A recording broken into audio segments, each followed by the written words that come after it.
une deuxième manifestation dans l'année. Et la deuxième manifestation, je peux vous l'annoncer officiellement maintenant, se déroulera à Belfort les 2, 3 et 4 novembre 2012. Il s'agira donc de Timbre Passion, qui comprendra bien entendu les éditions jeunesse, le championnat de France jeunesse avec l'attribution du Challenge Pasteur, le trophée Léonard de Vinci. Philippe, si je me trompe, tu m'aides. Le trophée, mais enfin j'ai quand même été longtemps à la jeunesse, donc je dois pouvoir m'en rappeler. Le trophée Léonard de Vinci pour la classe ouverte et les Jeux du Timbre.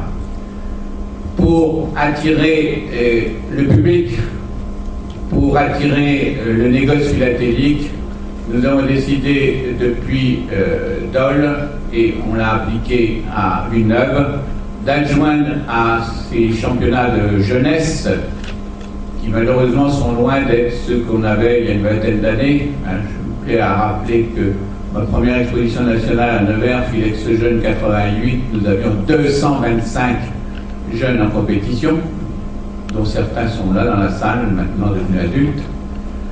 Donc pour rendre plus attractif cette manifestation jeunesse, nous avons donc décidé à chaque fois de lui adjoindre 2 classes adultes. À Villeneuve, c'était la classe ouverte et les cartes postales. À Belfort, ce sera donc la Théma France 9. Donc les thématistes ne seront pas au Parc Floral, ils seront à Belfort. Et une première nationale polaire. Il faudra venir obligatoirement en manteau. Et nous serons heureux, effectivement, d'accueillir les polaires à cette manifestation. Est-ce que Denis Boudot est dans la salle? Oui. Denis, tu veux dire un tout petit mot?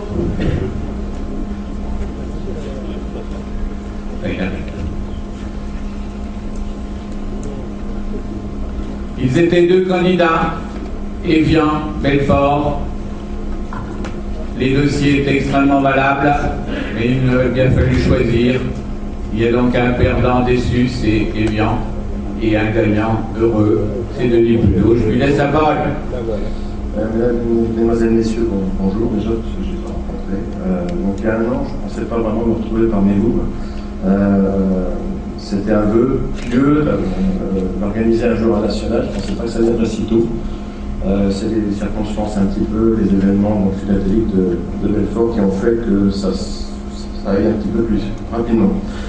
Donc je vous dirai donc l'année prochaine bienvenue dans la vallée de l'énergie, qu'on prendra une l'année prochaine, autrement renseignez-vous, vous verrez, c'est très professionnel on va dire. Belfort et son territoire donc, vous accueillera donc les 2, 3, 4 novembre 2012. C'est le souhait fort de la municipalité de Belfort et du conseil général du territoire de Belfort qui, pour la même occasion, fêtera les 90 ans de son département.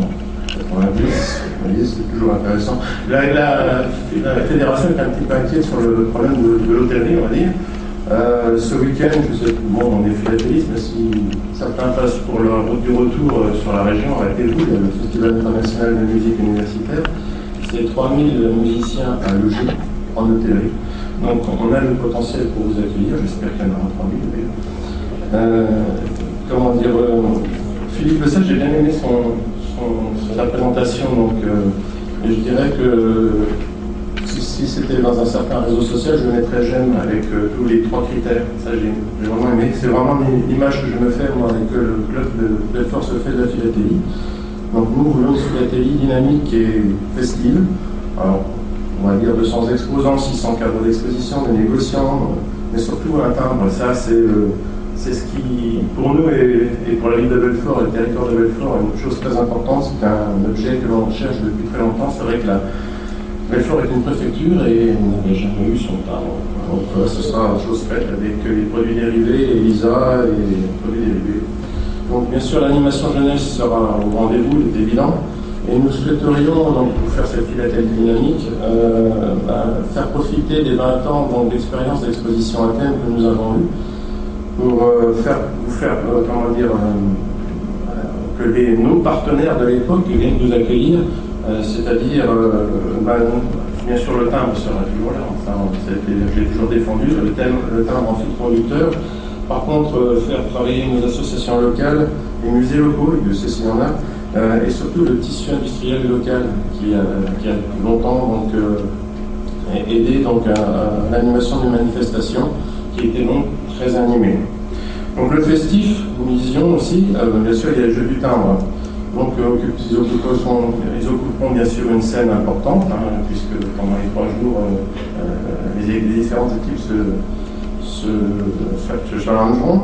Et en dehors de ces efforts, et donc il fallait bien occuper la scène, alors ça sera donc festif, comme je le disais. Donc nous proposerons bien sûr des conférences et aussi des animations plutôt, on va dire, spectacle musical, pour ne serait-ce que déjeuner tranquillement, puisque tout se fera dans la même salle. C'est pas plus mal. Donc cette salle, elle fait 3500 mètres carrés. Donc vous voyez, on a la place de vous accueillir. Ce sera au parc exposition Belfort en Élan. Nous utiliserons aussi notre patrimoine local avec les visites qui, les experts, seront plus réussis, surtout en audience, je veux dire, de la part des gens. C'est vrai que même ce ne sera pas le patrimoine local de Belfort, mais de l'aire urbaine Belfort-Montbéliard et les cours. Nos soirées ne seront pas en reste avec une soirée jeunesse, ça on y tient beaucoup, il ne faut pas les oublier nos jeunes, et un dîner bien sûr de gala et du palmarès dans un lieu qui nous a fait connaître auprès de la fédération, donc un promo jeune Grand Est en 2001. C'est le centre Atria, donc Belfort, idéal pour profiter de l'événement, puisqu'il est en plein centre de la ville de Belfort, et nous faisons un point d'honneur avec le centre des réservations de Belfort Tourisme, de faire en sorte que vous laissiez votre véhicule sur place et vous profitiez donc de la ville sans risquer de prendre, et de profiter de vos soirées surtout, sans risquer de prendre le traditionnel PV qui gâche tout le week-end que l'on peut avoir. J'ai une pensée bien sûr pour Evian, ça c'est normal, et nous espérons surtout vivement que le relais sera pris en 2014, je ne sais pas s'il y a un engagement, je le souhaite, ça pourrait être sympa. Avant de vous laisser, j'aimerais rappeler quand même une chose, Belfort fait partie du groupement Alsace-Belfort, donc nous sommes, on va dire, plutôt alsaciens de ce côté-là.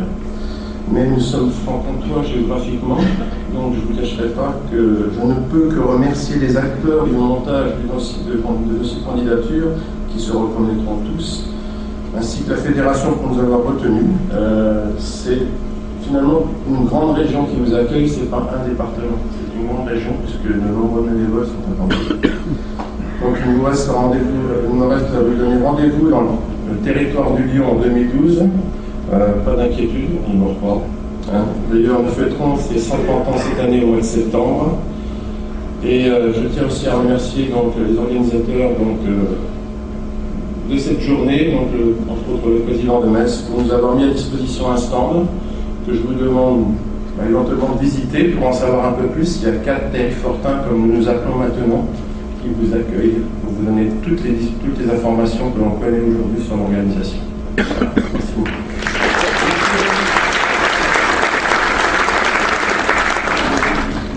Vous voyez la passion qu'il met déjà dans la préparation de cette manifestation qui n'aura lieu quand même que dans 17 mois. Bravo Denis.